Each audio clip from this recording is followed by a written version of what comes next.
Sa palengke ng Dumaguete may tinatawag na painitan. Hilera ito ng mga kainan na naghahain ng sikwate at iba't ibang kakanin tulad ng puto maya at suman. Okay, tikman na muna natin itong sikwate. Ang sarap! Mapait-pait, tapos sakto lang yung tamis niya.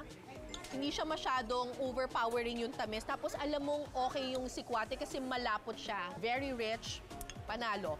Pero medyo kulang siya ng tamis at yung tamis manggagaling sa kapartner niyang puto maya. So ito ay puto maya na may kondensada, may sikwate at meron pang peanut butter. Sarap naman ito. Parang champurado yung peg niya. Pero pampadagdag ng sarap yung peanut butter. Yung tamis na hinahanap ko dito, nakuha mo dito. So ito, mapait-pait. Tapos ito, nandun yung tamis. Sarap.